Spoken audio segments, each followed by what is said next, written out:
Hey everybody, hope you're all having a good day. As was mentioned way back, it's Sunday and we'll be streaming more of this on Sundays. And last time we did the trial, so the first trial of Turnabout Goodbye, I believe it was. Sorry, we started Turnabout Goodbye, did the trial, did the investigation in the trial, now we're back to investigation. We got proof that Edgeworth did not shoot the victim. I think that's it, so let's just get going. Okay, December 26th, Detention Center Visitors Room. Maya. Hey, Nick, it's you. I'm glad Mr. Edgeworth made it through the day okay. It's a relief.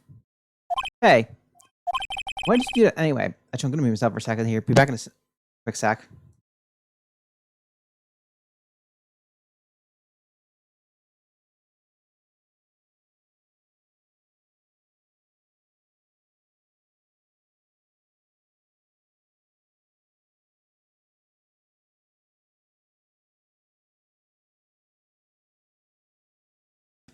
I'm back. I was just grabbing some. Yeah, so why'd you do that anyway?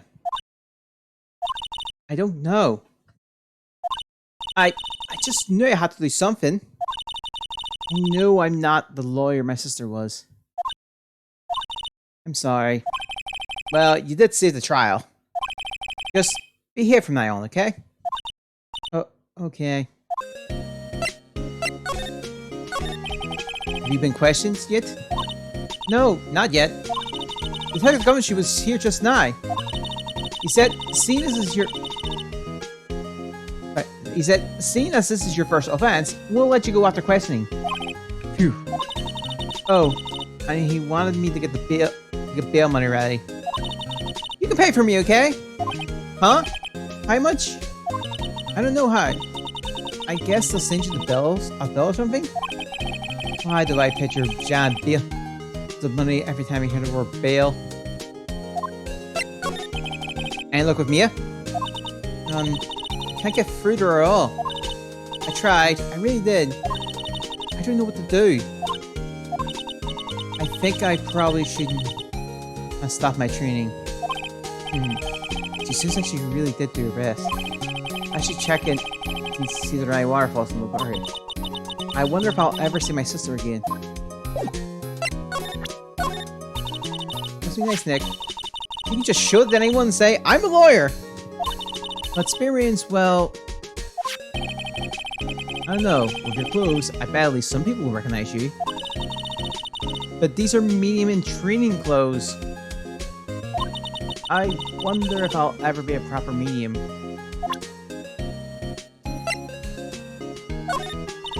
Sorry, I'm fresh out of ideas. Mr. Edgeworth's prints are on this pistol, aren't they? Yes, the prints from his right hand. I was like, but they must have gotten on there sometime other than the shooting. What? Really? The shooter used his left hand after all. The markings on this bullet arm and the barrel of the pistol match? Hey, I'm surprised you remember that.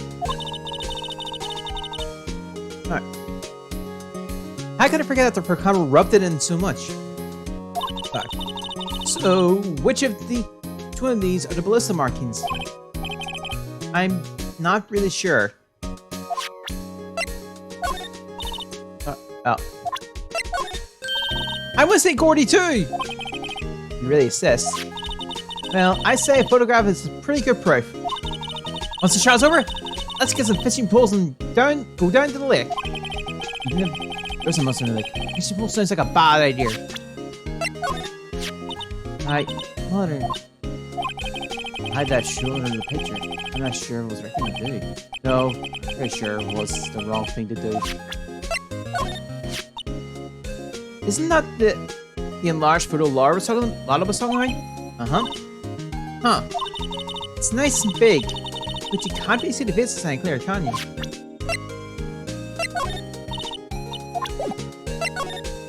Alright. December 26th, the police department criminals affair. Detective Gumshoe's not here. Gumshoe's at the scene again today. Huh? Oh, really?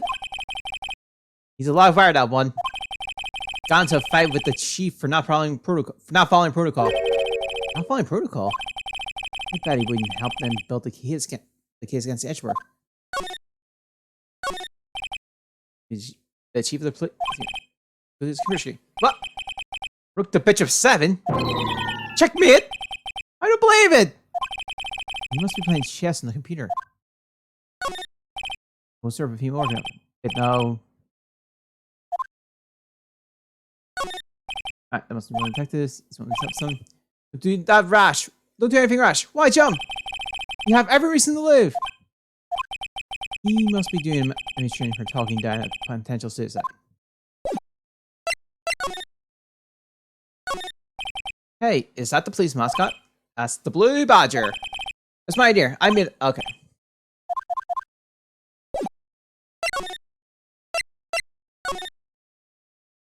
December 25th, Gord Lake Park entrance. There are fewer than there were yesterday. The cops are still around the park. I wonder if Detective Gumshoe is here today. Feel the winter's chill from the burr leaf today. There's a lot of trees here. Guess that's what called nature park. It's quite pretty with the cherry trees along the lakeside blossom in the spring. Today, it's just cold.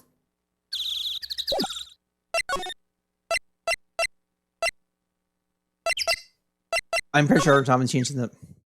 It's December 26th, Gord Lake Public Bench. I haven't seen Larry around today at all. Probably off praying for the nose on a day with the lovely Cayennes. James Gord Lake. Rainwater stretch out on both sides. It's a pretty big lake, really.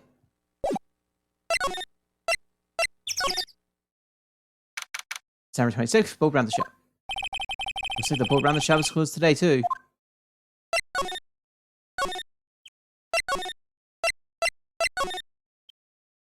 December 26th, Gord Lakewood. Hey, Detective Gumshoe! Hey, pal! The trial today, Yes? What about the trial?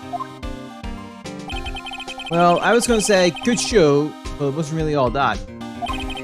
So we did save Mr. Edgeworth, I guess. I just wasn't sure how to thank you, you know. Thanks. Hit the Gumshoe. Any ideas what strategy for Karma's planning for tomorrow? Sounds like he's bringing in another witness. Another witness? Oh, right. He said something about that in today's trial. Sorry, in the trial today. There were 2 witnesses. I was wondering who that other witness was. Who was it? Sorry, pal. As much as I like to, I'm not at liberty to divulge that information. Right. Oh, right. I wanted to ask you something about Edgeworth. What's up? Is he afraid of earthquakes? I've never heard anything about that before. Mr. Edgeworth doesn't talk about himself too much, see? There's one thing that's clear as day. Him hating crime the way he does. And him becoming a prosecutor. And him being scared of earthquakes. It all started with that incident. The DL6 incident. Yep, that's the one. 15 years ago, when he saw his father shot before his very eyes.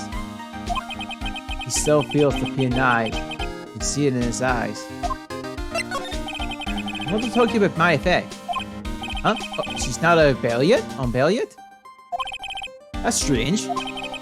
I told him to let her go as soon as they had the report written up. Man, I don't know what would have happened in the courtroom today if it weren't for her.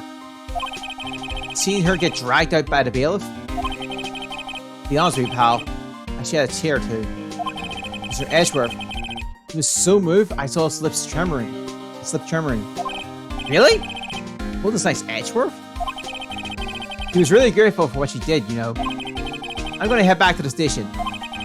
I'll get the report of my... Yeah, and get her out as soon as I can. Thank you. Oh, wait! I was wondering, how much is the bill going to be? Don't worry about that. Mr. Edgeworth is posting the whole thing. What? Edgeworth? Didn't I tell you? He scribbled her for what she did. Alright, pal. Well, don't forget to go pick her up, okay? Maybe I can get Edgeworth to pay this month's rent too. I wonder why she brought a coffee cooker with her. There's a convenience store right up the street. I guess she wanted to get into the outdoor spirit. I don't think Laura takes factory care of her SUV. It's covered in dents. I can't believe anyone would drive their car down here. It's nice it's no comping. Any place to pick the picture tent. There's food and some magazines on the sheet. It takes a pretty tough skin to comp this cold.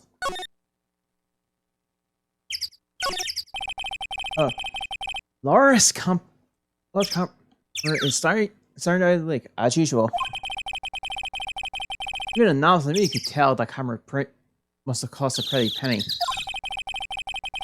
Hope she doesn't leave it out here to get stolen.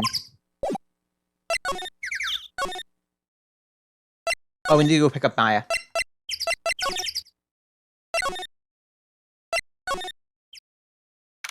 September 26th, detention visitor room. Hey Nick, you finally came. They just finished the paperwork. I'm free to go. Great lost, eh? Those interrogators were really mean. They were like, okay, what did you do this time? Like I was some kind of criminal. Can you believe it? Well, they let you in the end, didn't they? Oh, that reminds me. Thanks for bail. Thank Edgeworth. Huh? He posted bail for you. He said he was grateful for what you did. Mr. Edgeworth did that? I have to make it up to him. We gotta win this case, Nick. What do you think we should do next? Kind of lacking in the police department. We'll go to the park and look for Gordy. I was kidding. Still, if there were any clues out there, the park is as good as any. What do you say? Can we head down there? Okay, sure. You notice anything lately? You know, I did notice one thing while I was here in detention. It's really pretty comfortable here. It's warm, and they keep it very clean. I mean, have you noticed anything about the case? Well, not much more than that, no. She's probably still upset about Maya. I should leave her alone.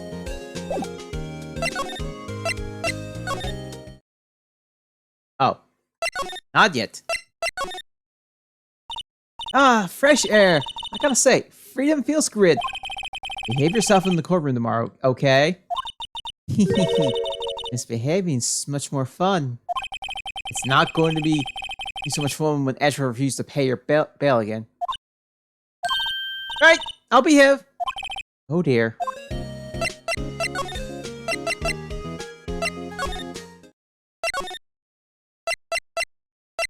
I think we should head to the Grossberg's office.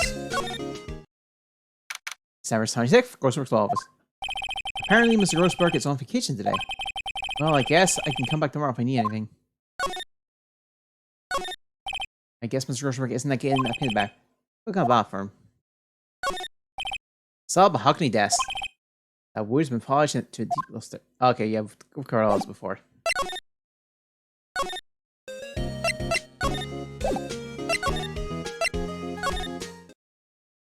December 27th, Gord Lake Park Engine. There aren't many cops around today, are there? They're probably back at the Penny working up the case against Edgeworth. Hey, y'all! Hey, it's Law! Y'all really did great. Y'all really did it today. What do we do now? Nah, I'm not complaining. See, I did a little thinking. A little self-reflection, you might add. I realize that being a witness is a mighty big responsibility. So I just went up there and started blabbing any old thing that came to mind. Alright. So you see, I want to make it up to y'all. Make it up?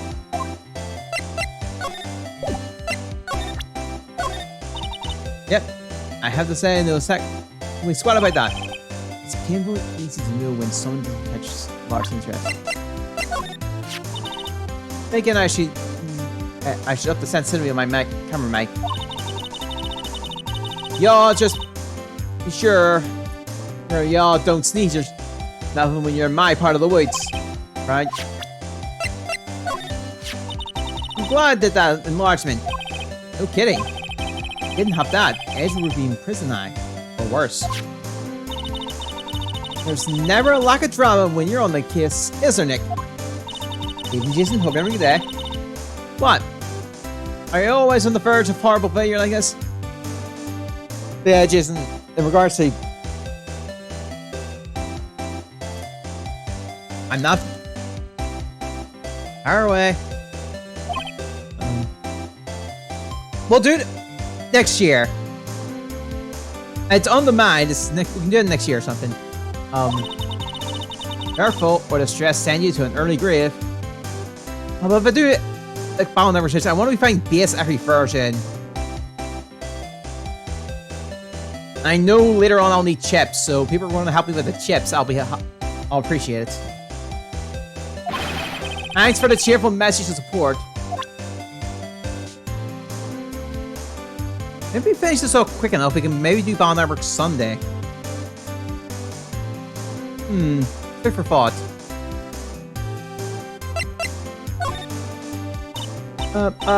You know, I was wondering... Yeah? What if you get a picture of Gordy? Yeah, I'm excited, Jason. For this, so we can get to the Apollo Trilogy.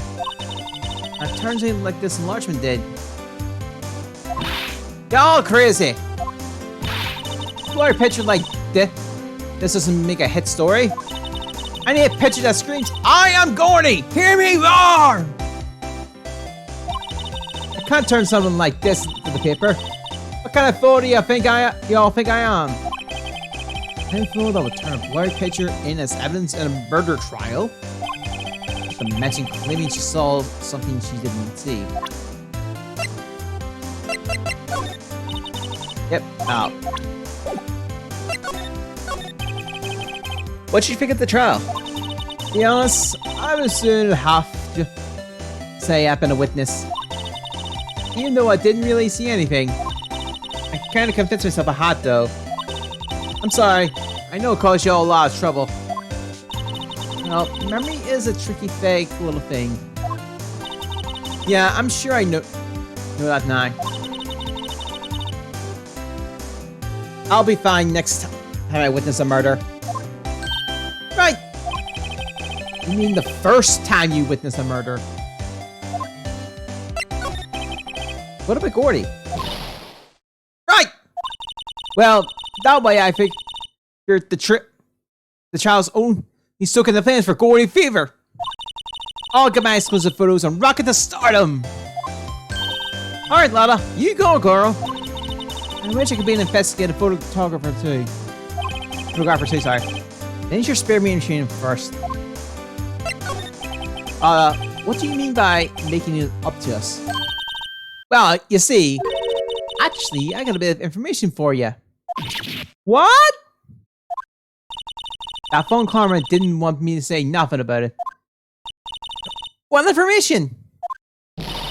Now we're getting to the heart of it. See, I reckon we might be able to do ourselves a little exchange. Exchange? I thought this was to make it up to us. Right. I propose a little exchange to make it up to you. What? Information doesn't come cheap, my friend. Hey.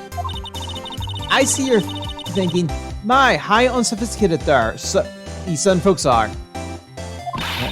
It's written all over your face. Let me tell you, most southerners are way more sophisticated than you.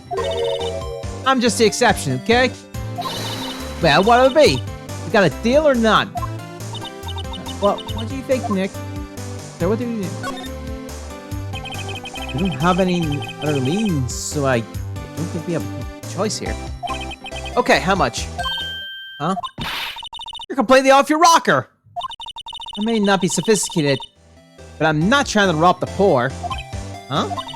The only fair exchange is information.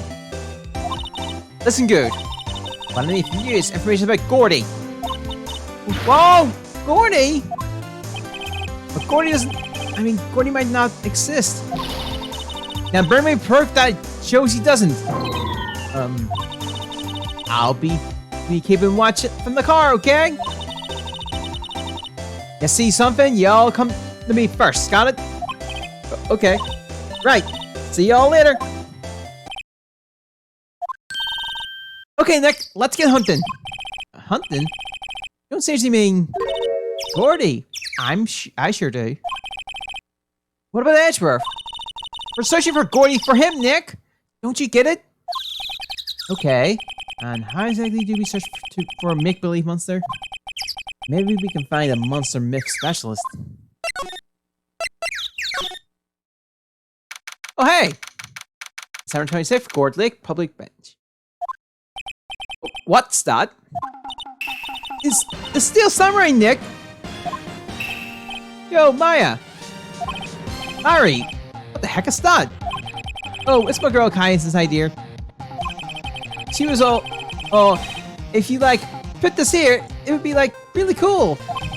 Dude, she gave it to me along with the banner. Wow, that's really impressive she could find it for you. Well, she knows a lot of people. And that she was finished tonight, so she got them for free. Right? Yo, Nick! What happened to Veggie? Well, we made it to the first day in Quora, right?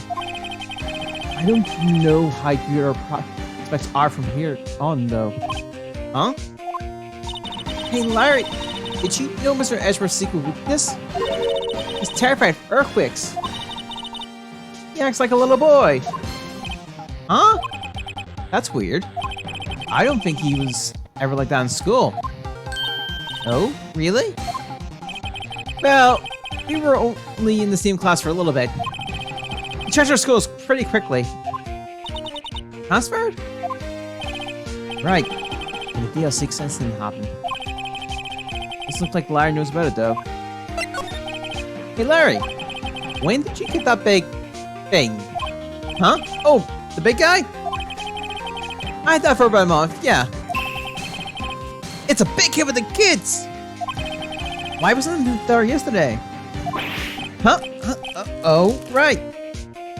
Let me stop for a second here. 2 seconds here.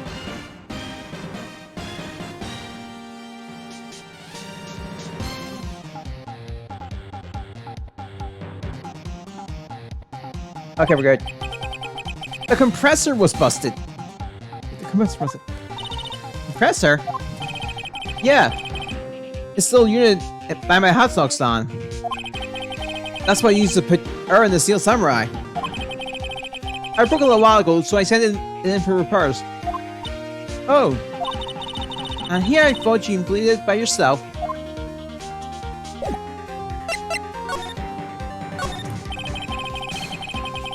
It's not Steel Samurai in the Glare Blade Star. I mean, it's so huge. I guess it's good advertising.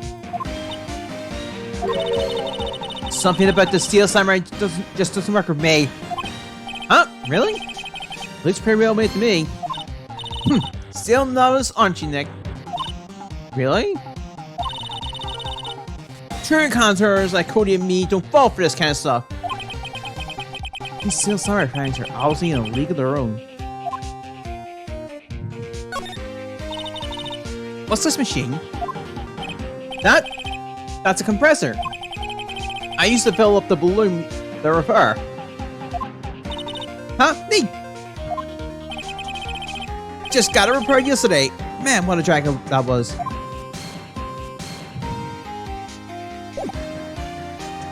I think we need to go to Gumshoe.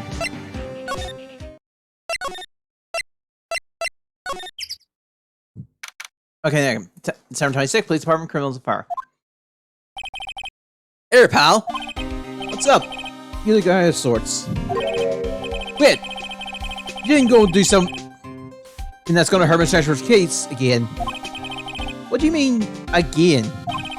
Whatever, have a seat, pal. I'm here for if you need anything. Besides, money, that is.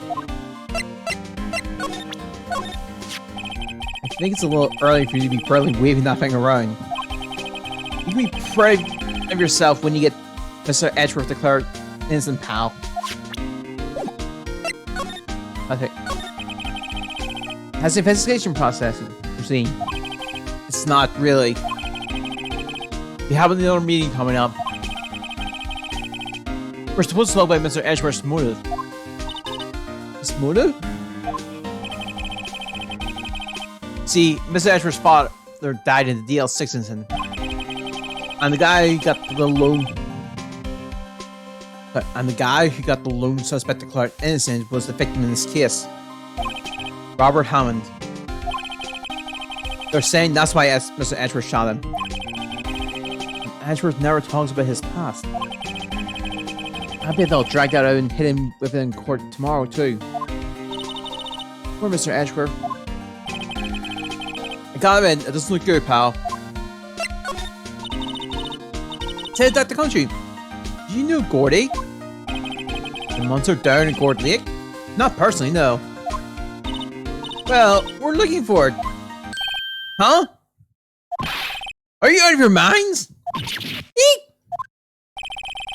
You got time to go wild monster hunting? How about doing a little questioning for me, then? Oh. Detective Gumshoe is scarring me, Nick.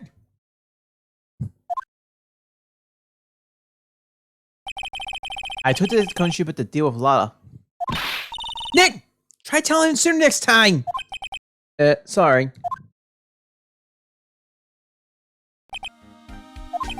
I see you, pal. Sorry for shouting at you. Okay. I, Detective Country, will aid your search for Gordy. Huh? I'll loan you one of our newest secret weapons for finding evidence. Really? You can take it to everyone you like. Okay, give us the goods.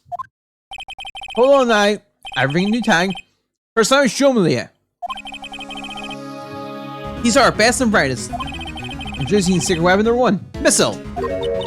Missile? He's a K9 police dog, still in training. Missile! Missile! Here, boy! Here he is. Hey, he's cute! Look, Nick, cute dog! Cute dog. And this will help us. Hi? Next secret weapon number 2. A fishing pole. Here, this is my own personal rod. Detective Gumshoe. We're looking for a monster. Yeah! How are we supposed to catch a whole sea monster with a fishing pole? Never know until you try, Paolo! Okay, next up is the last one. Oh, please. I'm already overwhelmed by our choices. Secret number 3. A metal detector. Here. Detective Gumshoe. We're looking for something alive. Right! How are we supposed to find it with a metal detector? Well, you never know. Hey, you never know. It might have eaten soda cans. Well, which will it be? I can't make up my mind, Nick. They all seem so perfect. I can't make up my mind either. For a totally opposite reason. Oh, well, I suppose it can't hurt to borrow one of them then. I'm gonna borrow the fishing pole run right for a second. Can you borrow that flimsy looking fishing pole? Sure thing, pal. Oh, Briggs? Be sure to dispose of it properly, okay? Right. You got the fishing pole bar from Detective Gumshoe. Detective Gumshoe's personal fishing pole. Sadly, flimsy and of duty uses utility.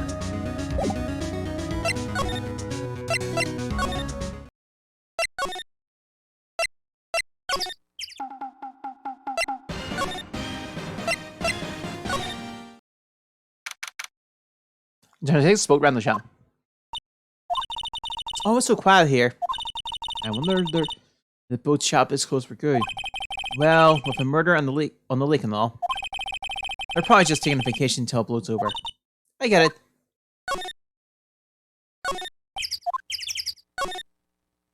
it. And okay. Can you please wait the actual without using it? Indeed, there's space for one more boat at the dock.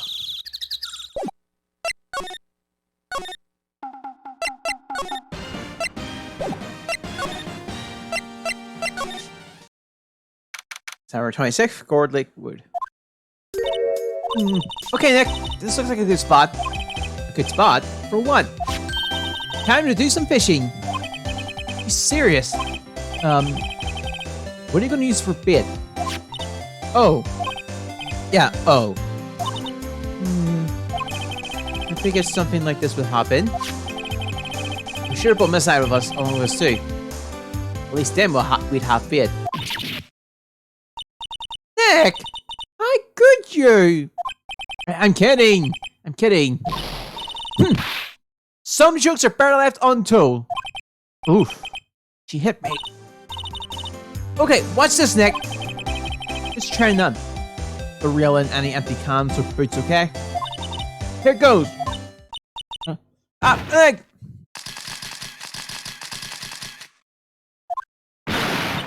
Hey! What are you doing? Sorry, La. Tell me y'all are on some film company payroll. Nick, there. My poor wallet. I learned something in today's challenge, that's for sure. Let's find serious business. That's why I said not to talk about that kiss anymore. Huh? Oh, didn't you say you had information about the case? Tell us that, at least. Like I said, I'll trade for the dirt on Gordy. What are you gonna do about... It's like, what are you gonna do if Gordy doesn't assist? I'll quit being an investigative photographer. What? I don't know. I only have one photo in my name app so far. Was it a good one? You bet. A UFO. A UFO? Anyway, if we can't get a career making photos this time around, then that's it. I'll quit and go back to school. Huh? So you really are a university student? Yeah, well, I'm taking a break for a bit. Right. Oh.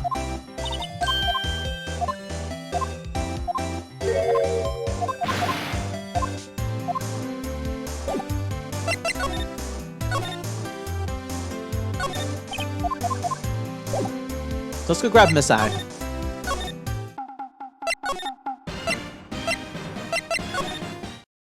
I know Miss I does something. Detective Gumshoe, can we borrow one of those other things? Yeah, sure, pal.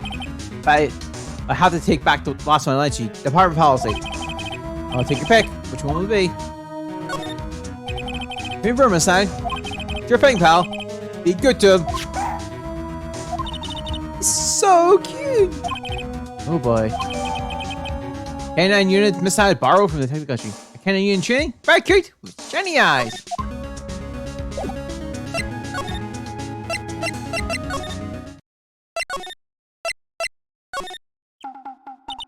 Hey Nick! Miss I's been acting strangely. Miss I... Oh, alright! That's the little creature of the detectives. Hey, love little doggies! Good boy, good boy! Well, what's wrong, Miss I?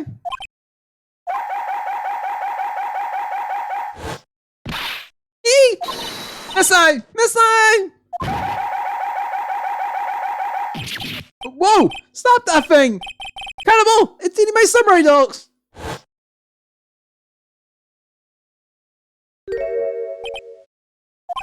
My samurai dogs! Wow! He ate every single one! I'm sorry, Larry. Sorry? Sorry doesn't pay my bills, Nick! It's gonna have to be this time. We'll go back and take the actual thing.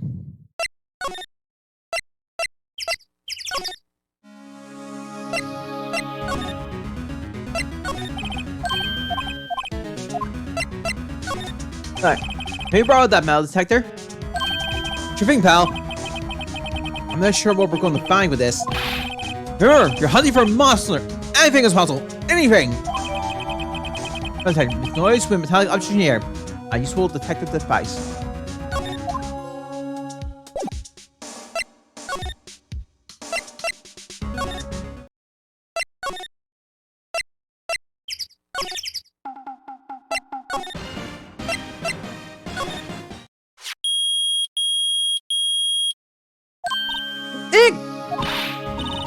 It's beeping! The metal detector found something! Sure, it's lined up to put it. Clarence, it must be in those super bushes. Go check it out, Maya. Why do I have to check it out? Heck. Look! An air tank? Huh? Valve looks broken. I thought it was Gordy. First of all, why would Gordy be in the bushes? And second of all, why would a metal detector react to a sea monster? Oh. Huh? There's something wrapped around the air tank. It looks like a string of flags? Well, we might as well take it with us now that we found it. It's heavy.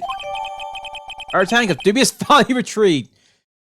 Air tank, an empty air tank. The valve was opened and banner flags wrapped around it.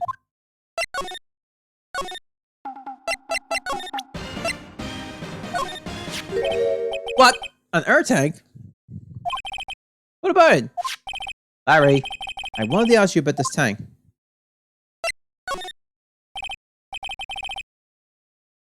Say, is this air tank yours? Why would I have a thing like that? Let's see how there are a string of flags around the tank fell.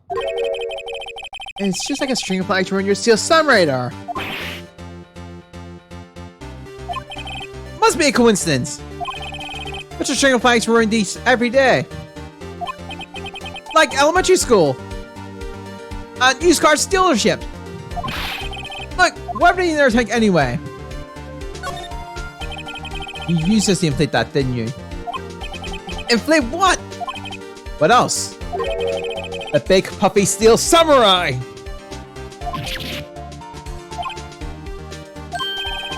Now, why would you go asking me a question like that? Looks like I hit the nail on the head. Right! Actually, see, the compressor I always use was in the fritz. But I tried using the tank to inflate it just once. And, it didn't go so well. As I suspected. It didn't go... yeah, it didn't go so well. Yeah. You think it could be a little more specific? But come on! Look, it's embarrassing, so I really want to talk about it. Tell us! Fine. Whatever. It's like what I said, the compressor was busted. So I took the tank and tried to fill the samurai up with it. And then... the valve busted and made this incredible noise! And that tank... yeah, and the tank took off like a rocket. And I took my poor deflated steel samurai with it. What? Off the gourd leak? It sure scared me out of my gourd, that's for sure.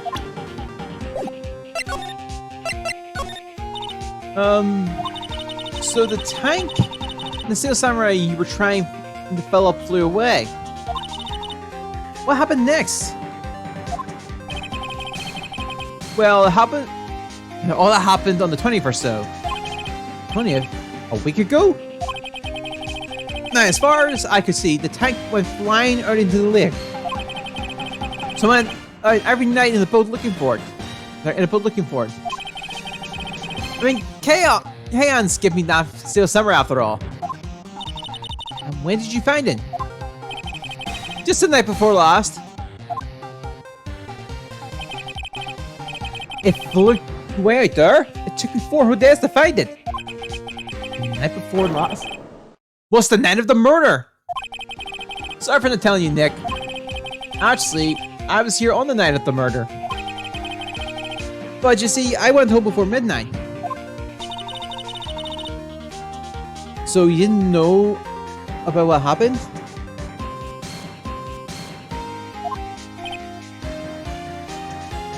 No. That's too bad. It's not too bad.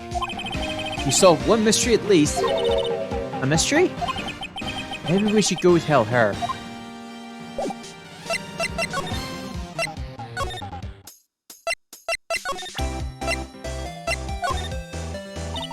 Yep, I gotta say, no diddly squat about that. You? Oh. Well, Mr. Lawyer, I've got the info y'all need. Y'all got the scoop on Gordy for me yet? There is no such thing as Gordy. What? How can you all be so sure? Really, Nick? Y'all got some proof that Gordy doesn't exist? The proof that Gordy doesn't exist? Of course I have proof. No lawyer worth his spots would make a claim without the proof to back it up. Here's the proof that Gordy doesn't exist. Take that! Larry's air tank? What are y'all doing with an air tank? This is Gordy. Huh? Excuse me? What exactly are you saying, Nick? There's a stand near here, a hot dog stand. There's a giant inflatable samurai doll there. About a week ago, an idiot who happened to be a friend of mine tried to fill it. He used this air tank, and the foul blew. And when the foul blew, the tank flew into the lake. Apparently, it made a pretty loud bang when it flew. Bang. The tank, along with the still deflated samurai, fell into the lake. At the same time, a couple was taking a photograph of the lake. This photo. Wait! So, you're saying that Gordy is really the Steel Samurai? Well, that's a fine way to ruin a gal's dream. I'm sorry, Laura. Nah, it's okay. You win. I'll give you your info like I promised. Poor Lala. So, tell us this information you have. A promise is a promise, I guess. I overheard the cops around here saying about something about the witness tomorrow. They said he's the caretaker of the boat rental place up the path here. Boat rental? There's someone there? I mean, it looks so deserted. Just no guy living all by himself. You ought to go check it out. Thanks, Lala. We will. Let's get cracking, Nick. Hold on. Anything else? Yeah, the night of the murder. My camera clicked twice, you know. Wait, so you have another photo? Well, yeah, but there's nothing in it at all. Just the lake. It's figured it would be much used as evidence, so I kept it to myself. Well, it might not be helpful at all, but here, take it. Second photo, choose an empty lake, taken automatically at 12:24 at 11:50 p.m. Bye now, y'all take care. Time for me to pack up and leave. Poor Lotta. It's all Larry's fault. The legend still lives on, I guess. The legend? Yeah, the legend of Larry, familiar to all who know him for any length of time. When it's something smells, it's usually the butts. Someone should whip that barrier in the ship.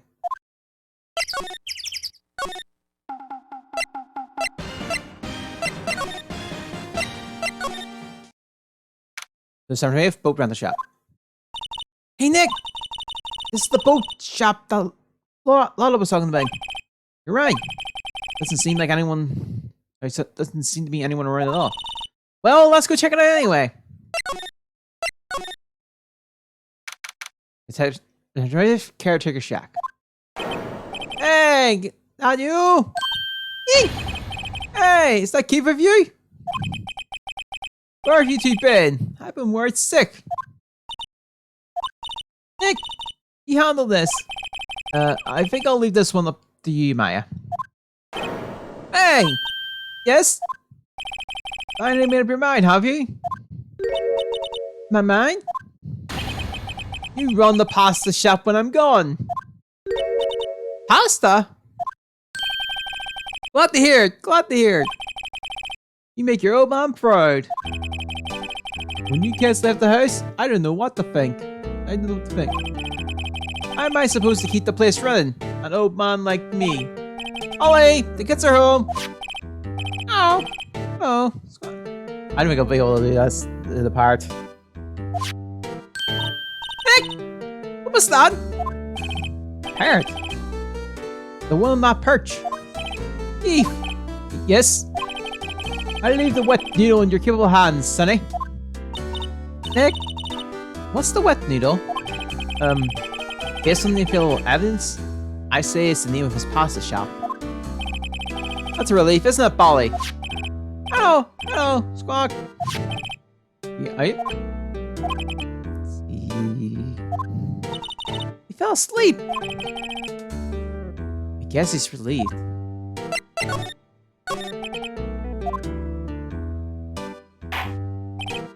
A pasta shop? Oh yeah, the thing. The wet noodle will live on when I'm gone. My father started it, you know. That makes you so that makes you the third generation. Hey, yes?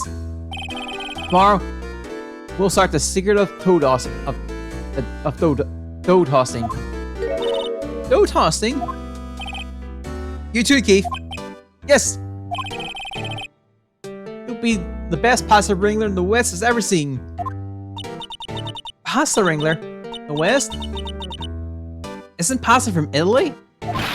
Hey! Yes? You know the best pasta's always been the West. So it's always been west of the Rockies, you know, don't you? Right, of course! Everyone knows that. Heck. Huh?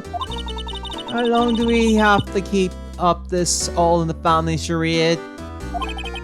So Mom must know something about the murder. We're not leaving until we find out what it is. That is.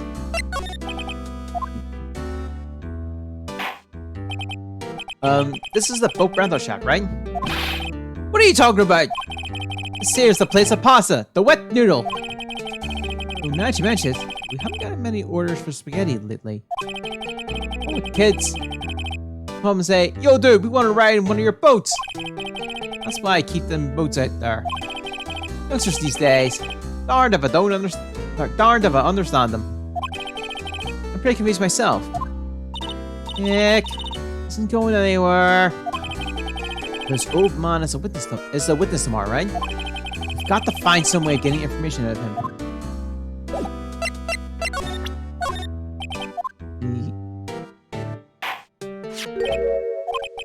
That's a lawyer's badge. Yes, it is. I don't believe it. This old man is the first person to recognize my badge. I get it. Huh? Oh, yeah. I got you figured out now. You're not Keith! Nick! Now's your chance to clear things up! Sir? No, I'm not Keith. And I'm not Meg either. We're here investigating a murder that took place on the stake the other night. Please help us. Huh? A lawyer, huh? Please, mister. Alright, I'll help. But on one condition. What's that? When this case is over and done, you'll run the wet noodle. Okay, we promise. Nick! Are you sure about this? Hey, anything to get this case solved. Also, who wouldn't want to eat Phoenix noodles? I guess so. That's my boy! Good for you, Keith. Wait, didn't I just say... You too, mate. Yes? You bring a tear to your old man's eyes, you know. Nah, what do you want to do? Speak up, Polly. Hello, hello. Squawk. Now he's talking to the bird again. Let me give him to talk to us.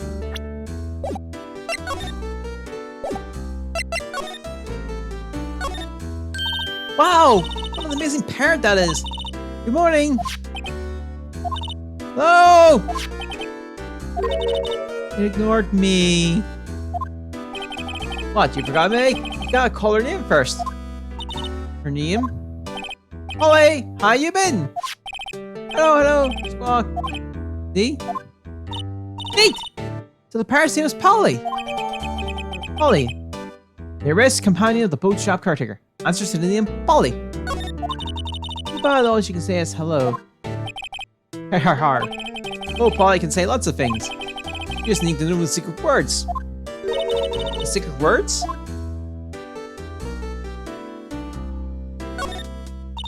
Look, Nick, he has an electric blanket on his table.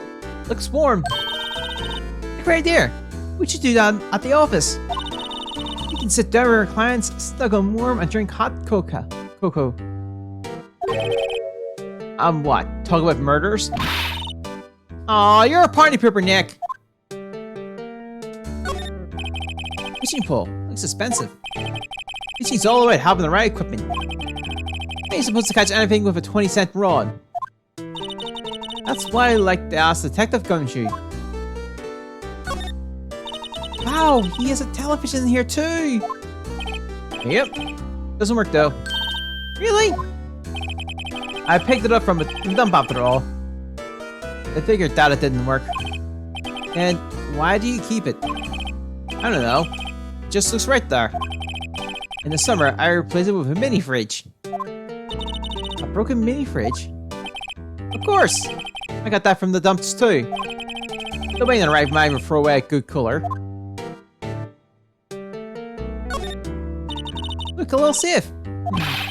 Don't you go opening people's safes without their permission, Meg. Maybe later. Later? Wow, there's a lot of various fish in Gourd Lake, aren't there? Something's funny, Nick. All these fish are saltwater fish. Of course. What's the point of going fishing in your own backyard? Deep sea fishing's the best. Mighty tasty too. Right. Looks like the kitchen unit. It's pretty clean. Funny, it doesn't look like the type who keep things tidy like that. You're forgetting, Nick. He's running the pasta shop here. That's right, Keith. I'm confused. Holly! Holly! What's your name? Holly! Cute! I have found a new friend.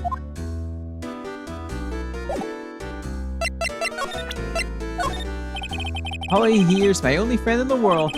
Is that right, Polly? Oh. Hey, yep.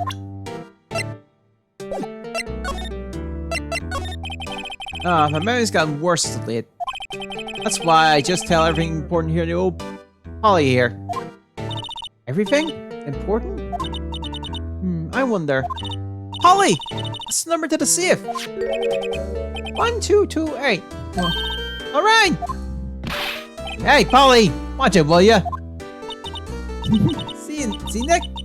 All it takes is a little clever thinking. A criminal mind. Quick, write that number down!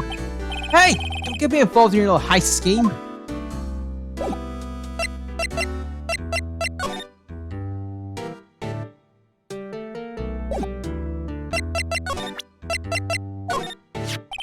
Yep, I've seen this. You know something about this, sir? Yes? It's okay. You can call me Dad. Dad! You know something about this? Yep. The other night, out on the lake. Yes? I know all about that. I've seen it. What? Tell us what you saw! Well, I suppose, since you're taking over the shop and all. I forgot the time, but it was pretty dark outside. Probably night. Yep. It was after midnight, but okay. Then I heard this bang. So I looked outside. And I heard another one. Bang!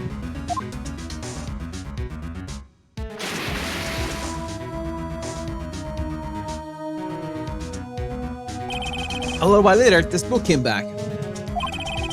Then a young man walked by my window here. He was muttering something to himself. Yep. What did he say? Oh, yep. I forgot. I'll remember tomorrow by court time. Promise. We need to know earlier than that. You know what? Little Terry was here too. Sorry, little Terry was just here. Terry? Yep, the kid next door. You always used to make him cry, remember? He was wearing this tattered old coat. Got himself some whiskers growing out of his face.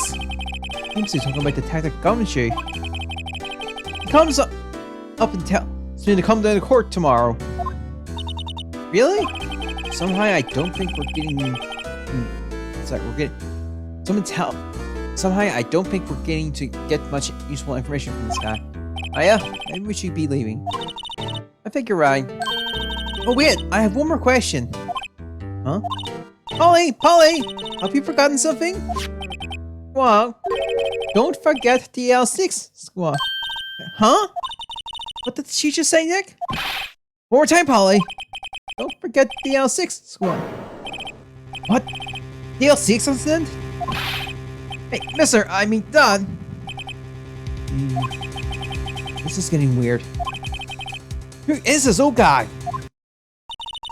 Why would that bird Polly know about the L6?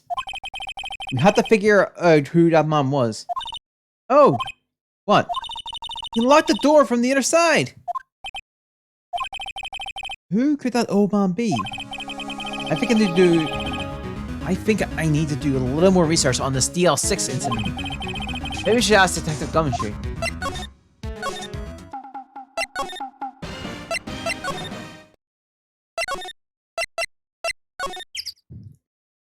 December 26th, Police Department, Criminal Affairs. Hey pal, long time no see. You don't look so happy. What's wrong this time? Actually, we want to ask you something. Yeah?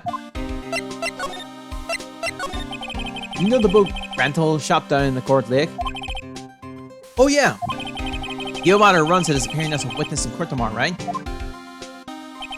Huh? How did you... That was supposed to be top secret. Do you know who that man is, Detective? Actually, I don't. He's a bit of an all-bird. I haven't been able to get a straight answer out of him. I decided first that he wasn't persuasive enough to stand and testify as a witness. That's why we called Mrs. Laura Hart instead. Sorry, yesterday. That's where he is. We have absolutely no idea. Sounds suspicious.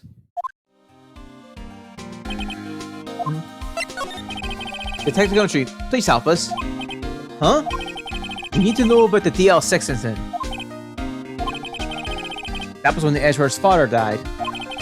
I cannot but think that it has something to do with this current case. To tell you the truth, I don't know much about DL6 either. Mr. Edgeworth forbade us from reading the files. So, I'm afraid I can't show them to you either, pal. What? However, if you can convince me somehow that the DL6 incident is related to this case, well, I guess I'll consider opening the file up.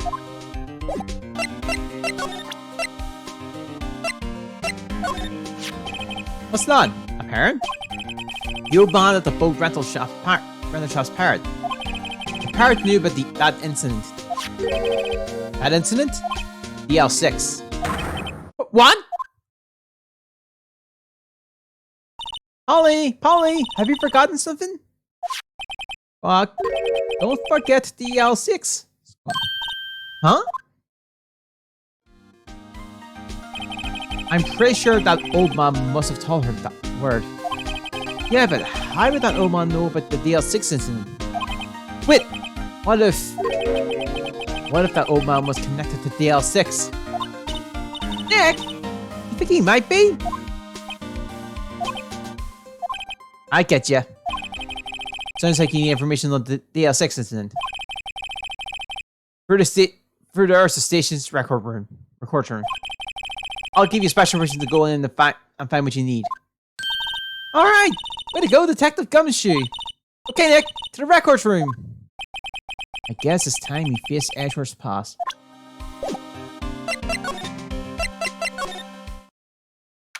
December 26th, Police Department, records room. Wow! It's amazing! Really dusty! 10 years of files and 10 years of dust, I guess. Let's find that DLC stuff quick. 15 years ago, both me and Edgeworth were 9 years old. You were almost through with 4th grade when you suddenly transferred. Because of DL6. Nick! Find where the file is. Oh, thanks. Let me know what you want to know about the DL6 incident. I'll get the right file. Well, first, I have to get a handle on the main facts, like a summary. Right. Summary. Found it! Here you go. December 28th, 2001. That's exactly 15 years ago, the day after tomorrow. In 2 days, the case is closed. The incident took place in the elevator of the district courthouse. What? Is this the same district courthouse we are in the holding, where we're holding the trial now? Looks like it. There was a large earthquake at 2 p.m. on that day. Part of the courtroom building collapsed, and all the lights went out. Wow, that was some earthquake. At that time, 3 people were trapped in the elevator. It took 5 hours for them to be rescued. 5 hours? That would be scary like that in the dark.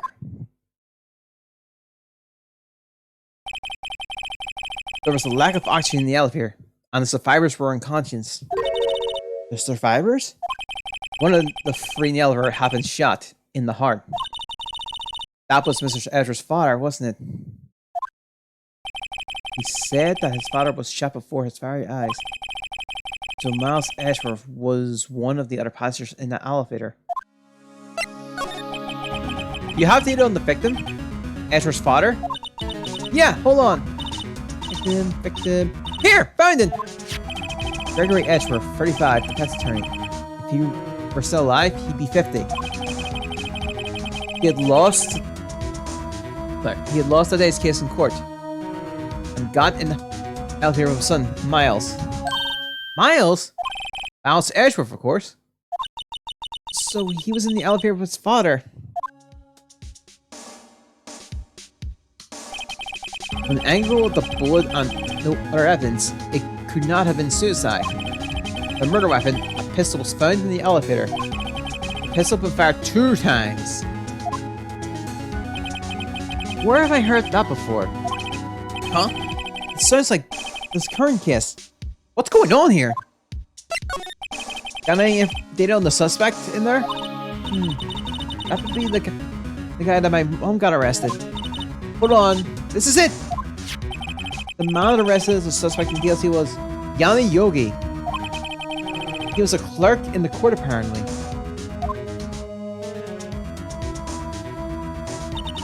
So he must have been the 3rd person in the elevator. Well, then he had to have done it.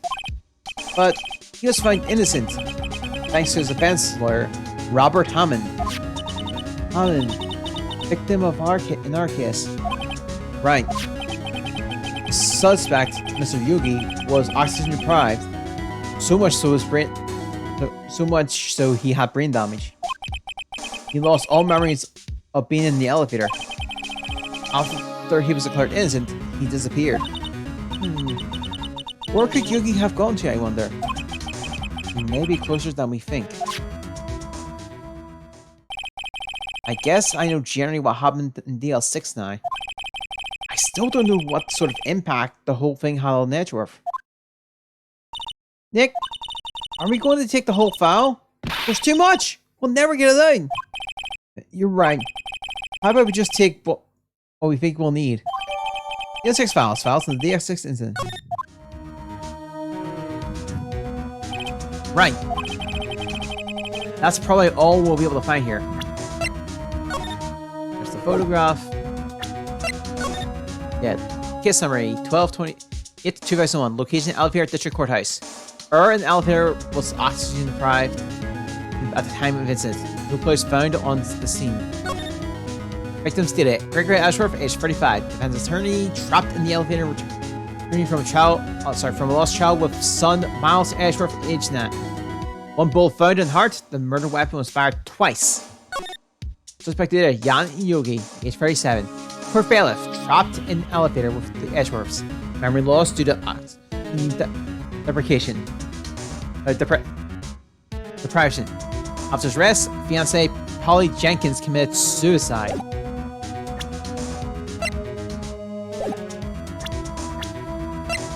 Yeah, also, just briefly go over these. Now all that's left is the trial tomorrow. I wonder how Dad will be testifying in court.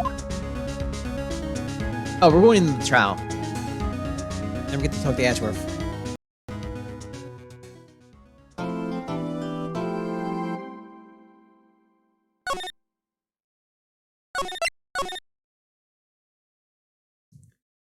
Alright. December 27th, 10 a.m. District Court, courtroom number 3. Court is now in session for the trial of Mr. Miles Edgeworth. Defense is ready, Your Honor. Very well, apparently the prosecution is also ready. Who is the judge here anyway? Mr. Makara, your opening statement.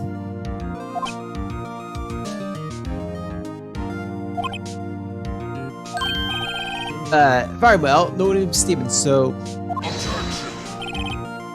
Not so fast, Judge. I was taking a meaningful pause before speaking. Right, of course. A prediction. Today's trial will end in 3 minutes from now.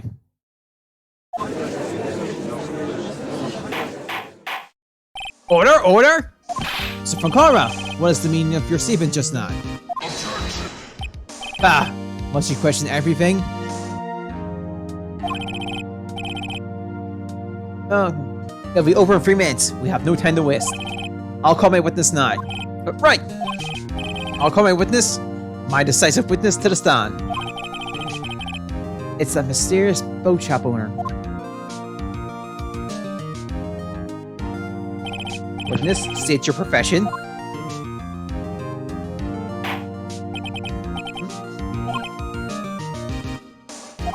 I'm the proprietor of the restaurant, the Wet Noodle at Gourd Lake. And I, also rent boats. And I intend you were in the boat rental shop, correct? Yeah. Yep, I was. Please testify. Wait a second. We still haven't heard who this guy is. Objection! Wait a minute! The witness hasn't stated his name yet. Because I did not ask him, Mr. Wright. Bah! I have predicted this trial will end in 3 minutes. Stop asking trivial questions to cooperate. Yeah, right. The witness will state his name.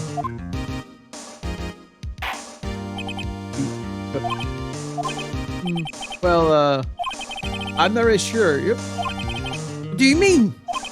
My, memory. Your Honor, the witness does not remember anything beyond the last several years. Ergo, he cannot recall his own name. Can't recall, you say? Yes. The incident question took place 3 days ago. He can testify. Very well. Let's hear his testimony then, shall we, witness? Night of the murder. It was the night of the 24th, just after midnight. Yep. I was in the restaurant where I rent boats as usual. Then I heard a bang. Yep. When I looked out the window, I saw a boat just just floating on the lake. Then I heard another bang. Just about that, and the boat came back to shore. A man walked by my window. Very well. I'd like to begin the cross-examination. There is nothing to question in my witness's testimony. Ergo, no need to cross-examination. Besides, there are only 10 seconds left before our 3 minutes are up. Judge, your verdict now? Yes, Mr. Wright. What are you saying? Of course I'll cross-examine the witness. Very well, you may begin. Excuse me, Mr. Von Kara? 3 minutes just passed. I see. Well then, let's just take our time. You may cross-examine the witness.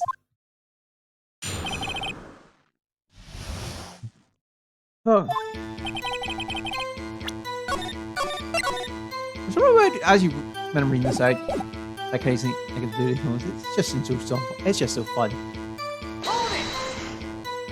Just after midnight, you say? Yep, just around then. Are you sure? Pretty sure, yep. When I talked to you yesterday, you were rather fake about the time. I'm surprised you seem so sure about it today. I asked him and he remembered. Isn't that right?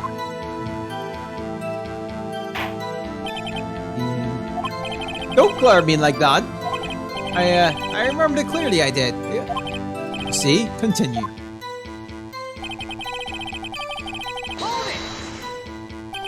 Is there anyone who can verify that? Well, I guess Polly could. That's not good enough for the court of law. Is that right? Thank you, what's not good enough?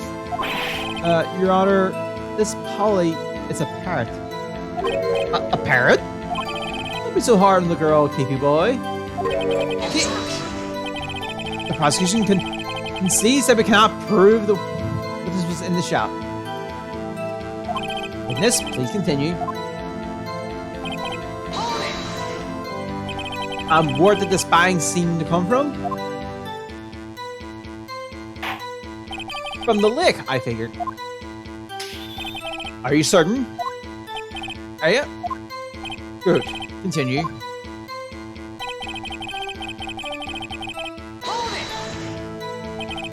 Was there someone in the boat? It was pretty far out there. I couldn't see clearly. I figured there were 2 men out there, but you couldn't see them clearly. Yeah, at the time, that is. Time.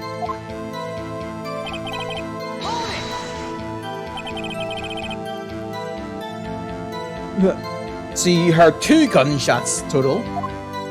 Yep. That's what a lot of hearts said in our testimony yesterday.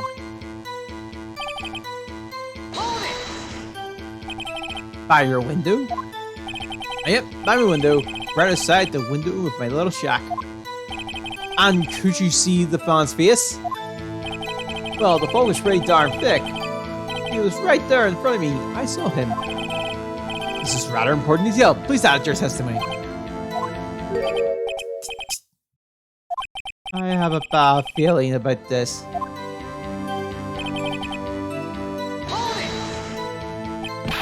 Are you sure? Uh-oh. Dad?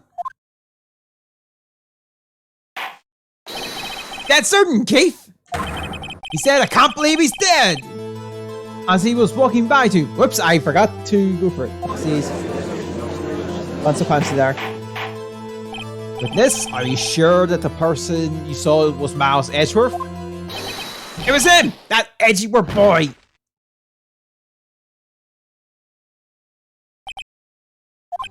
This sounds like decisive evidence indeed. I see no room for doubt. Karma. He lured me into cross-examining so he could set me up for fail.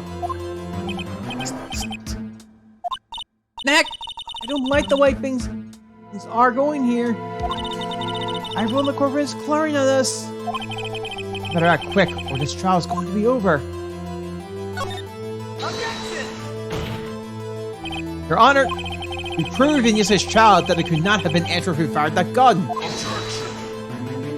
Is that right? Are you referring to the fingerprints from Edgeworth's right hand found in the gun? And the photograph showing a man firing with his left hand? Exactly. That is easily explainable. He could have wiped his prints after he fired. You are ignoring the truth of the matter here. Everything in this witness testimony is true. The judge just lost his thought. What should I do? Objection! Your Honor, this witness claims that Edgeworth said, "I can't believe he's dead." And his words is all we have. If he were telling a lie, it's alright. In a court of law, the evidence tells all. Apparently, you have yet to realize even this basic fact. If you say his testimony is a lie, show us proof. Nick, we have evidence. It's no good. There's nothing I can do. Are you sure? Be honest.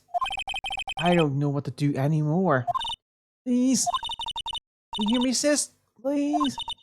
I need your help. Nick needs you. 3 minutes was perhaps too high an exception. However, 15 minutes isn't bad. This must be a new record. Enough! The witnesses may leave the stand. The court sees no reason to further prolong this trial. Nor is there any need for more time to decide the case against the defendant. This case is extremely clear. I see no room for misinterpretation of the facts. What? No. This court finds the defendant, Mr. Miles Edgeworth, guilty. The accused will surrender to the court immediately. To be held pending trial at a higher court within a month from today's date. That is all. This court is adjourned. When? Who was that just now? Me! Huh? What? Larry? What are you doing here? Listen, you gotta listen to me. I was there in the park the night of the murder. I wasn't sure about it until just yesterday. But today I totally remembered it. Remember what? The gunshot! I heard it too! Order! What is the meaning of this? The verdict has been decided. I call for adjournment. One moment, Mr. Von Karma. So you say you heard the gunshot? Yeah, I did! A gunshot that night! I was sitting here in the audience, listening to the testimony. Then I realized something he said was different from what I remembered. Anyhow, I can't just sit here and let you call Edgy a murderer.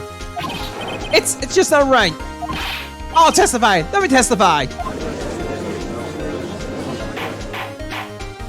Order! Order! Well, this is the first time something has happened like this in my court. I'm not quite sure how to proceed. Judge! Or I give in your decision. Trial is over. Nick! Listen! Larry's given us one bad chance at this. He's right. If only it wasn't Larry. He could make things even worse. Mr. Edgeworth was just declared guilty, Nick. It doesn't get any worse. You're right. Okay. Your Honor, if there is another witness, it is our duty to hear him speak. Right here, right now. A waste of time. The verdict cannot be overturned. Allow me to speak my opinion. In all court proceedings, it is our duty to prevent an inaccurate verdict. In order to make sure no mistakes have been made, every witness should be heard. What is this? I withdraw my previous verdict of guilty. Mr. Von Karma, I order you to call this new witness to testify. 9! What? The court will adjourn for a 5-minute recess. After that, we will hear this new witness. Court is adjourned. December 27th, 10:28 a.m. District Court, Defendant Lobby number 2. Whew. That was too close. Sorry to keep you on the edge of your seat like that, Ashworth. I've seen worse. Yeah, right, Ashworth. You're sweating bullets. I just wonder what Larry plans to say in there. Larry was at the lake that night. Yes. He said he went looking for the steel samurai balloon that flew into the lake. Oh, right. And he found the balloon on the air tank that night. Yeah. Hey, Edgeworth. Huh? You say something right? Yeah, a lot of things. You seem out of it. What's wrong? It's nothing. Mr. Edgeworth? There's something I've been meaning to ask you. What's that? Why are your fingerprints on the murder weapon? Oh.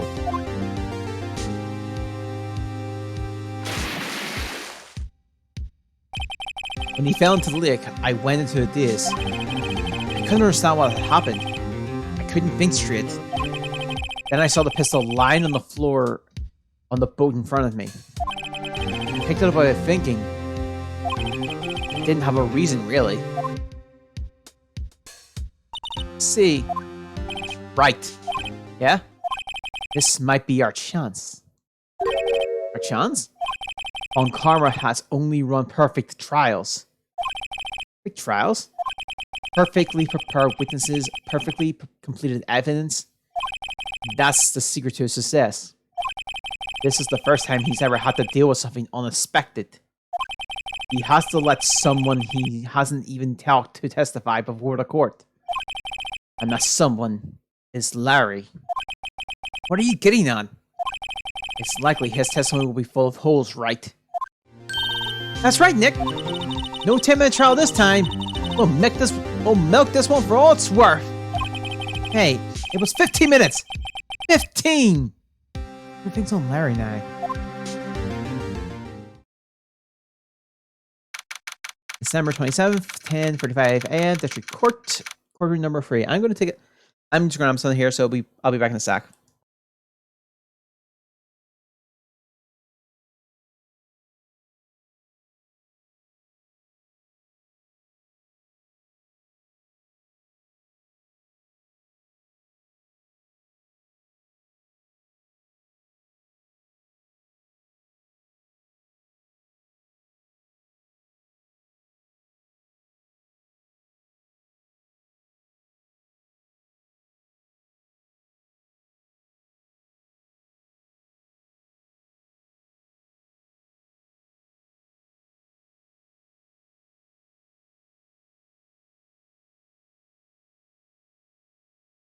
I'm back. Let's go.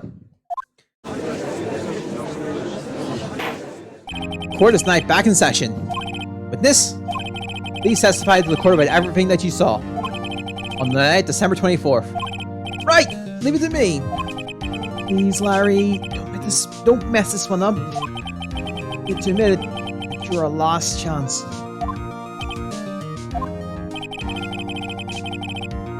Karma didn't even have time to prep his witness. I just hope Ashworth's right about this being our big break. This is testimony on the night of the murder. That night, I was out in the boat on the lake. I was looking for something, and I found it. Well, quietly slipped the boat back into the rental boat shop dock. Then, just as I was thinking about going home, I heard this bang. I looked out over the lake and I didn't see a boat. So after I heard a single gunshot, I went home.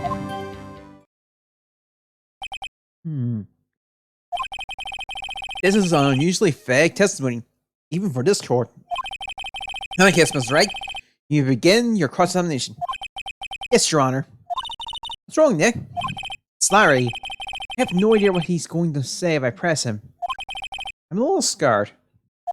Well, we've come this far. There's no way to go before, Nick.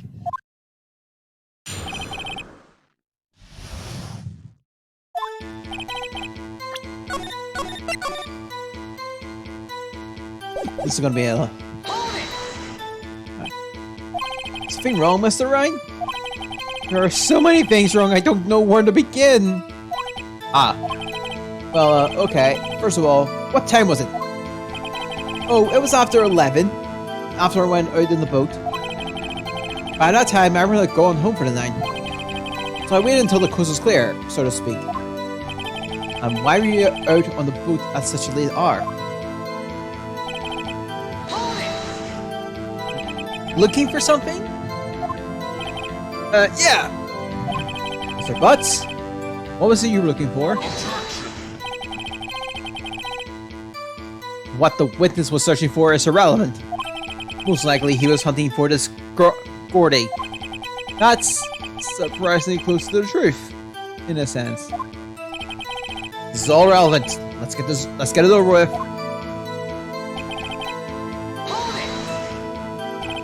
Around what time was that? Well, let's see. I figured I was searching for about an hour. I guess it was around 12. Yeah. We're not sure. Hey, don't give me that face! I'm not some sort of human sundial, okay? People use watches these days, Larry.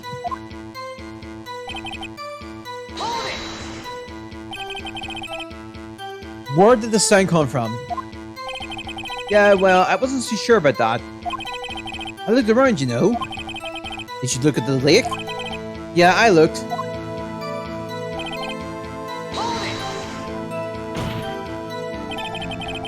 Wasn't there a boat on the lake? Order? Order! Well, Mr. Butts? Whoa, whoa! Everyone just calm down, okay? I mean, it was really foggy that night. I'm not sure whether there was a boat out there or not. Oh, okay. No problem. That's just the most important part of this case. We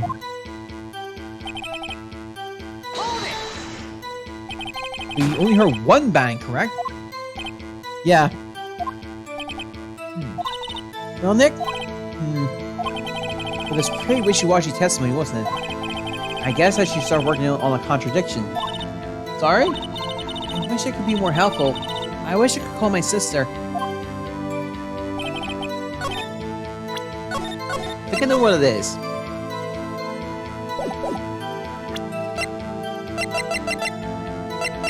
It's not here anymore! Crap!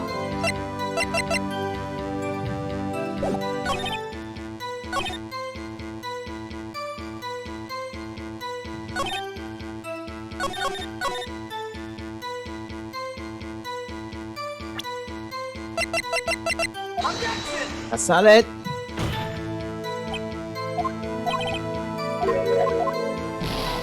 Earth.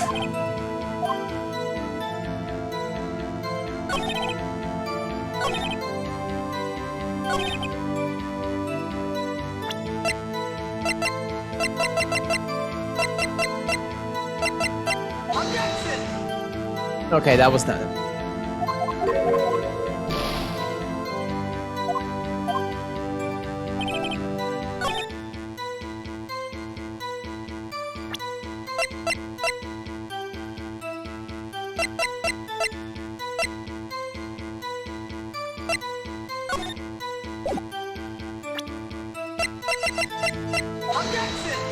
Prop. I'm forgetting. I'm drawing blanks.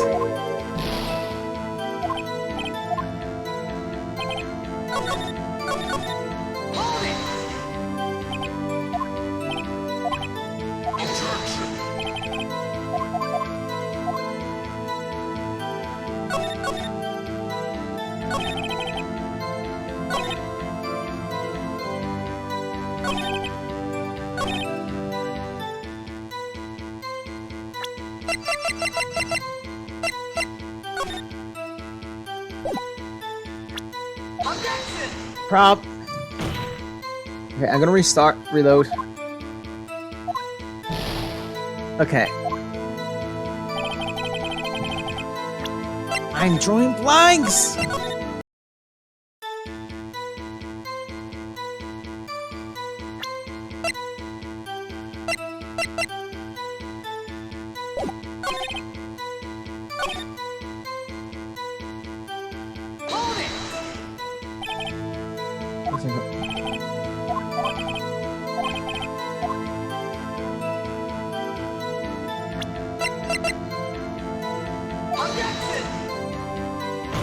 Okay, think.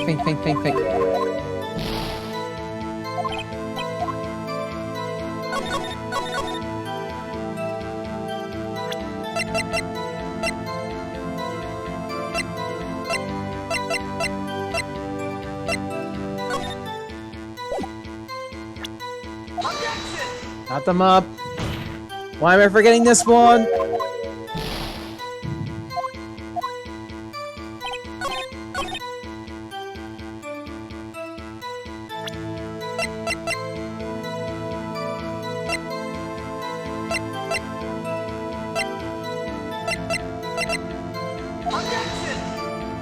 I'm actually forgetting this one.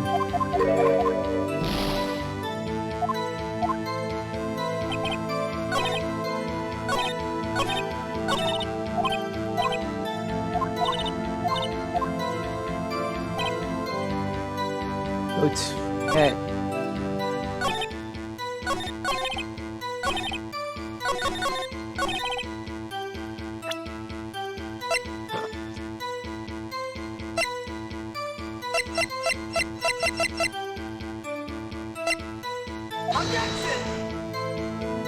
I thought I check. Wait a minute.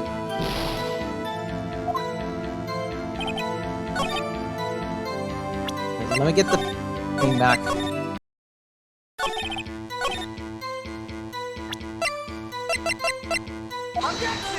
Nope.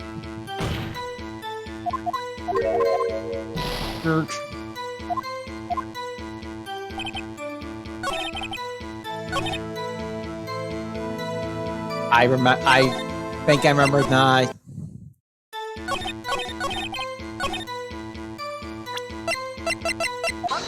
Yep. Wait a second, Larry. What? I said I was drawing blanks for a while. You only heard one bang. You sure? That's what I said. Miss Laura Hart testified yesterday that she heard 2 bangs. And the old man just now said the same thing. They both heard 2 gunshots that night. Huh? Were you even listening? Were you paying attention at all to what they said? No, Nick, please! Huh? You know, something's been bothering me. I'm waiting to see. I'm like a customer here. So you gotta treat me nice and stuff, okay? Mr. Butts? What? You only heard 1 gunshot. Are you sure? Well, to tell you the truth, I'm not sure. Eh? Not sure? How can you not be sure? Yeah, well, I might have missed the other gunshot. I was, listening to something else. Something else? My radio, dude! With my headphones! What?! Order! Order! And stop that booing! Mr. Butts! You were listening to the radio with your headphones? Yeah, so what? That's a crime? I listen to my radio. Everyone listens to the radio. What's the big deal? Mr. Funkharma, your opinion? Waste of time. I do not accept this witness nor his shoddy testimony. Well, Mr. Wright, should we continue with the testimony? Your Honor, please allow the witness to continue his testimony. Wow. Nothing is more pitiful than a lawyer who doesn't know when he's lost. Very well, Mr. Butts. Please give your testimony and be sure to include details like your radio. Right, leave it to me. I wouldn't if there were any other way out of this. Believe me. What Larry heard. This new testimony. It's lonely being alone Christmas Eve. That's why I was listening to an all request show on the radio, see? I listened to it real booming loud like. I'm sure I heard that gunshot. I remember exactly what the DJ was saying when I heard it too.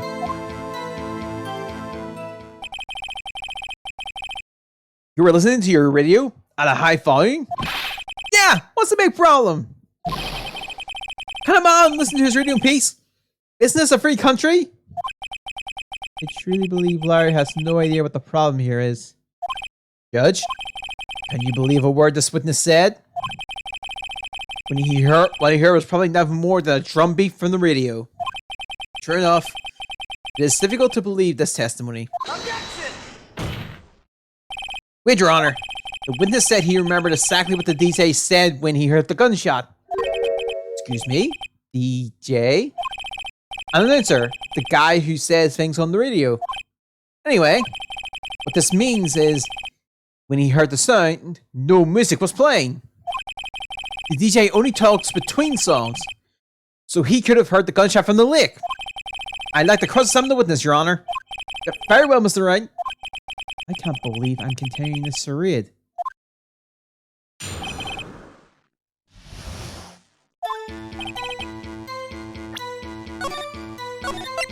Alright.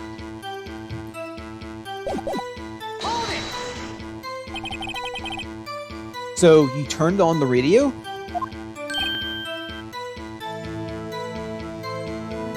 Right. I wanted to hear someone's voice, you know. Even though I was like out there, alone on Christmas Eve. Alone. I shouldn't have said anything. Did you by any chance remember the name of the program you were listening to? This has something to do with the case, Your Honor. Objection sustained. The witness was listening to the radio. That is all we need to know. Tell us, Mr. Butts, how loud was your radio set to that night?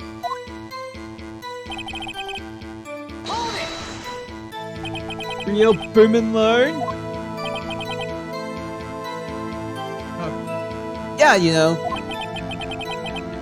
And you had your headphones on? Yep. I wouldn't think you could hear anything going on outside at all.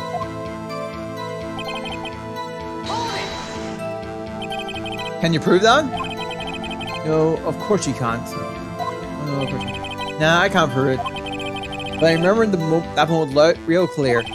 I mean, while I was talking about it, it came back real clear to me, you know. What did she say? It's alright. Please cease this pointless questions. What possible good could knowing what a DJ said to us? Indeed, Mr. Frank Harbour has a point. I'll allow the question only if you see. I'll allow the question only if you see some reason why we should care. We should care, Your Honor. Of course we should. Why? Well, how do you know if we don't ask? Fine, very well. Mr. Butts, please testify to the court. What was the radio announcer saying when you heard the gunshot? Just when she said, "Hey, it's almost Christmas! I heard the gunshot." Are you sure? Of course I am. She had this real sexy voice. Maybe her comment was right. I'm not sure how that'll help us at all. This is the most ludicrous testimony I've ever heard. But there is one gleaming ray of hope in there. I've got to press it until we get to the bottom of what happened.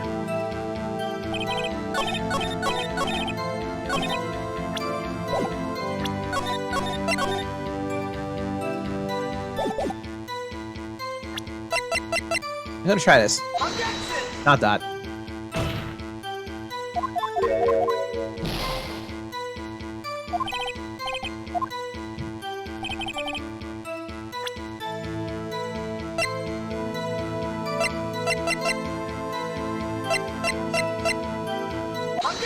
It's the other way one.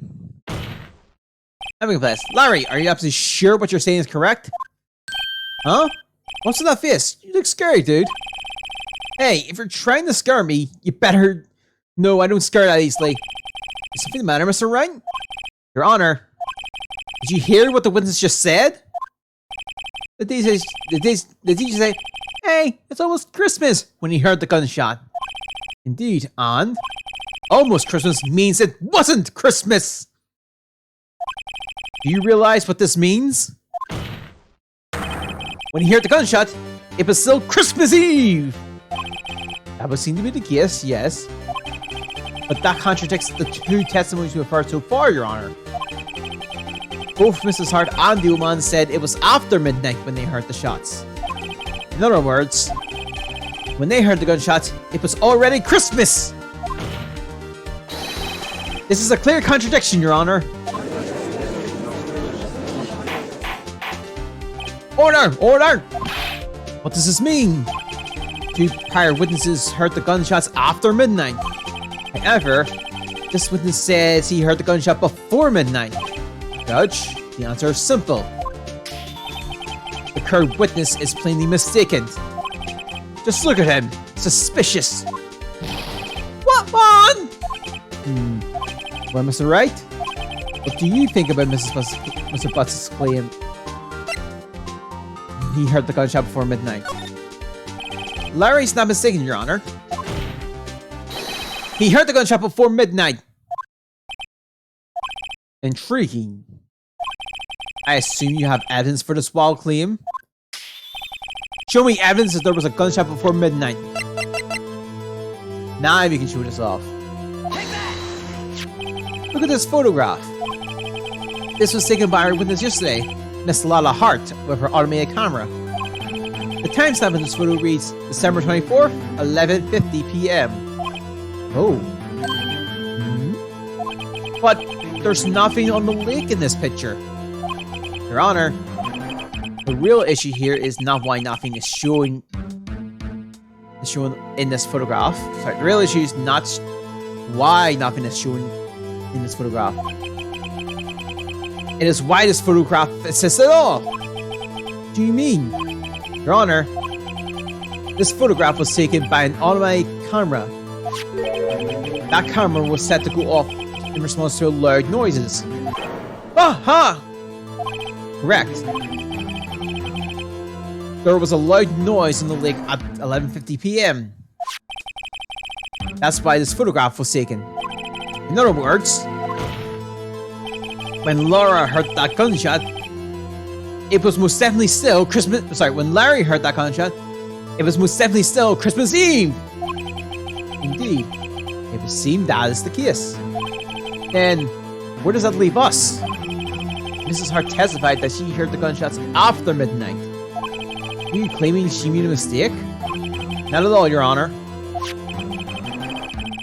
It is a fact that the camera triggered. Sorry, it was a fact that the camera also triggered at 15 minutes after midnight. Your Honor, that midnight there were two sets of gunshots with a 25-minute pause between them. Or why would this be? Will be both, Judge. That camera was set to respond to loud noises. Yes. There is no proof that the loud noise at 11:50 was a gunshot. Why, the witness could have sneezed, triggering the camera. Hey! My nose was clear that night, man. Clear! Well, Mr. Wright, there's no turning back now.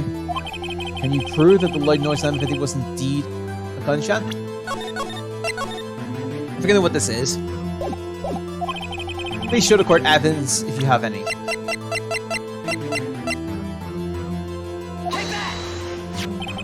This is my evidence. The murder weapon? Something about this pistol was bothering me, Your Honor.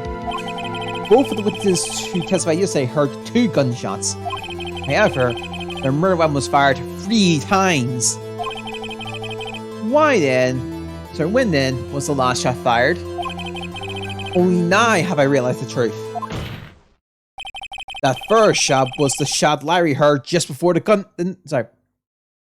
That first shot was the shot Larry heard just before midnight. Order, order. That would make sense of the evidence we've seen so far. However, this leaves me wondering exactly what did happen in that night on the lake. Exactly. If this is true, there were two sets of gunshots separated by 25 minutes. One at 11:50, another was 15 minutes after midnight. Why, I ask you, why? Uh-oh, I better think of something quick. Wait a second! Gunshots separated by 25 minutes. Ah! What's wrong, Nick? I haven't! Huh? Remember the case with the Steel Samurai? Huh? Yeah, of course I remember. The murderer in this case had the same idea as the murderer in that case. What do you mean? Maya? Yes? If we don't figure this out now, we'll never overturn Edgeworth's guilty verdict. Got a hunch. I'm going to run with it. Right. I mean, is this safe? Safe? We've already gotten the guilty verdict. We have nothing to lose. You just watch and let me know if I say anything that sounds fishy, okay? Right then. Your Honor? Yes, Mr. Wright? The testimony just now has cleared up this entire case. What do you mean, Mr. Wright? So, you finally realized the truth. There could be no other murderer here than Miles Edgeworth himself. My bad. Wrong, Park Karma. The man was shot that night. Sorry, man was shot that night, but it wasn't Edgeworth who did the shooting. Listen, Rookie. Take a deep breath and consider the facts. At the time of the murder, one boat was on that lake. That was shown by the witness photograph. Eyewitness's photograph. The defendant, Edgeworth, and the victim, Robert Hammond, were on that boat.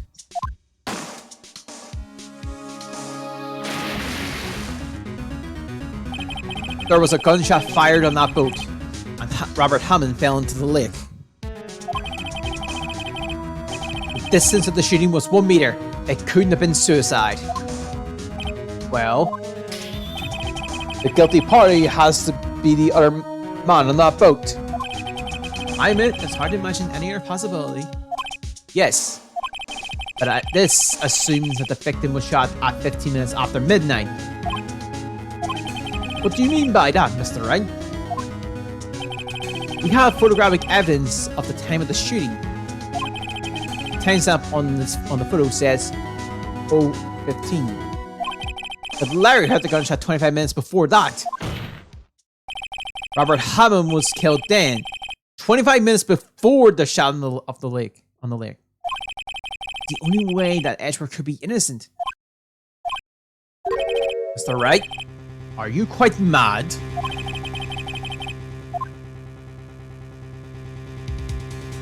Alright, explain who the two men on the boat are. Of course, it was Edgeworth and the murderer. After the murderer killed Robert Hammond at 11:50, he assumes the guise of Mr. Hammond and met Edgeworth. What? Are you serious? Yes, Edgeworth won't tell us why he went to the lake that night. However, I have a hunch. That night, Robert Hammond called Edgeworth to the lake. Edgeworth didn't know Robert Hammond's face that well. That's why he didn't suspect anything when the murderer took Robert Hammond's place. I'm not sure what to make of all this. But ludicrous! Is that right? How's the name of the murderer then? The murderer's name is... Right, it's... Actually, I don't know the murderer's name. Don't know? Bah! Again, you waste my time.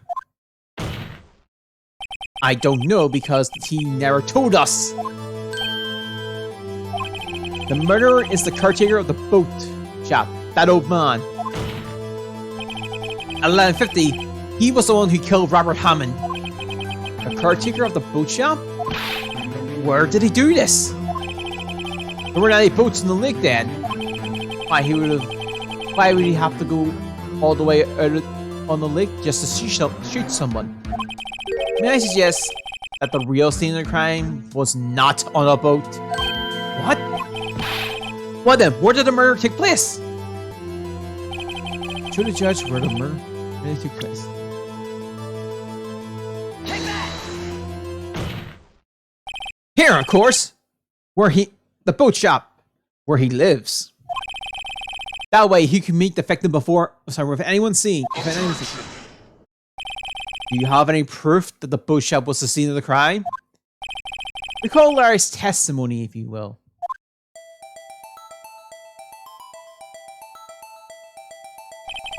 That night, he was out on the lake in a boat, searching for something. He finds it and returns to the boat. Then, just as he started heading for home, he heard a gunshot. He heard a gunshot, Your Honor. Even though he was wearing headphones at the time. In other words, the gunshot was very, very close by. Where would that be if he had just returned the boat? The boat shop. Mr. Wright, what happened that night on Gourd Lake? Please tell the court from the beginning. Yes, Your Honor. Nick, are you sure about this? Not really. But I think if I start at the very beginning, and I take it slow, I might just be able to figure this out. That night, the caretaker of the boat shop called Robert Hammond to his shop.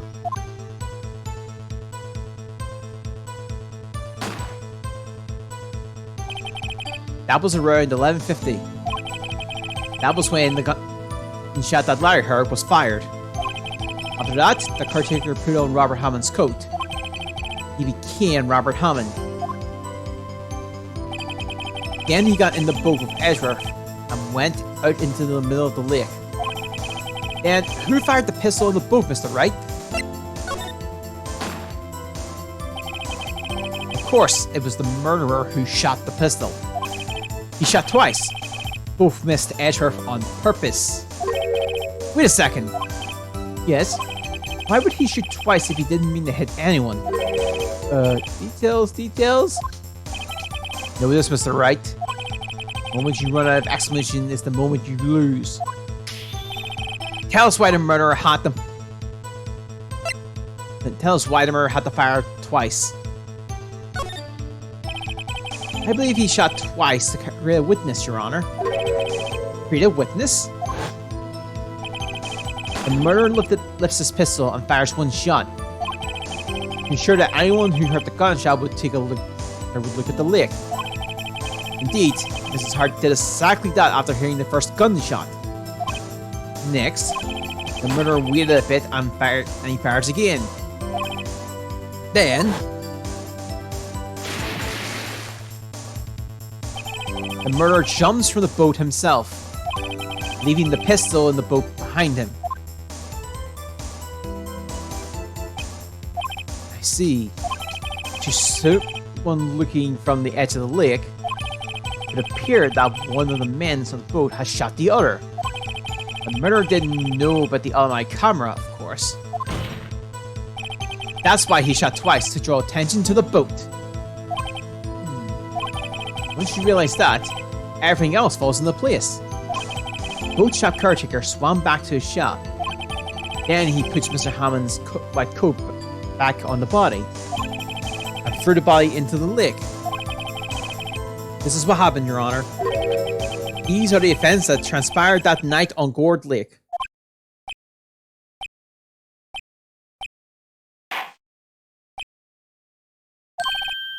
Bailiff, bring out the witness from before.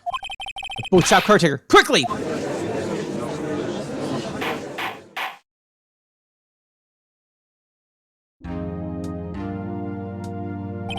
Very well. While we are waiting for the caretaker, I would like to ask the defendant, Miles Ashworth, a few questions. Mr. Ashworth, please stick to the stop. Mr. Ashworth, you heard what the defense has said. Yes. Well, why did you go to the lake that night? Mr. Wright has said was mostly correct. Assange so, actually. Yes. Several days ago, I received a letter. The letter was signed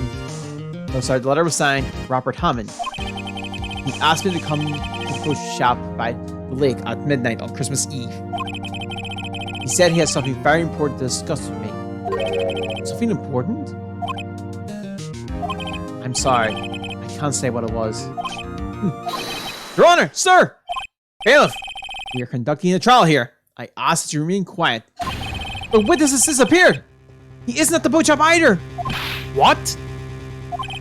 What should I do? Find him, quickly! Tell him to get away!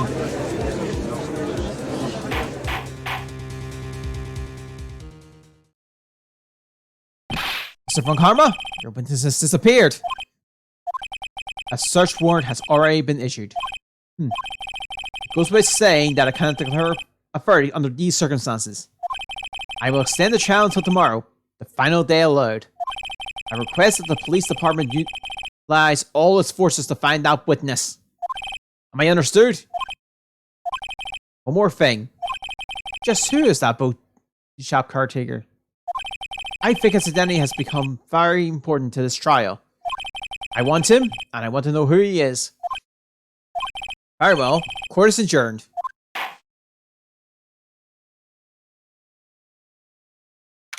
December 27th, 1:12 p.m. District Court, Defendant Lobby number 2. Yay, Nick! You did it! Yeah. Well, at least we got out from under that guilty verdict. And what about Larry? That was something else. Even Von Karma didn't know what to do with his testimony. Larry really helped us out. Sure. Once I shift through his unique testimony. Still, he did save us. I just wish our kids wasn't so down to the wire all the time. I know what you mean. Sometimes I feel like it's us on trial instead of our client. Hey, Edgeworth. Mr. Edgeworth? Did you say something? Don't look so pained. I mean, it looks like you're probably going to get off the hook. You could try to smile a little. Sorry, you could try to smile just a little. Relax. I'm sorry, but I fear it's not over for me yet. What do you mean? Right. There's something that's been bothering me for a long time now. And I don't know whether or not to tell you. Edgeworth. No. There's so little time left. I want to tell you to get it off my chest, but I can't make up my mind. What's this about, Edgeworth? It's a nightmare I've had. A memory of a crime that I committed. Crime you committed? A memory of a murder. Oh, we can probably... Yeah, we can wrap this one up with that. Alright, but then investigation and the trial, I think it'll be the rest of it tomorrow. Yeah, I will save and I will wrap up. With that, I will wrap things up here. I hope you get those week. We should be back on this tomorrow. Still probably going to use a little earlier tomorrow on Mondays for a little bit. Doing I'm waiting for somebody to arrive and I need to kind of take care of it at some point. So, and it'll be just better for me to do it at night, my thing at night as opposed to during the day. So we'll pick this up tomorrow during the day. With that being said, I will see you all next time. Hope you guys today. Hope it's a week, and I'll see you next time. Bye.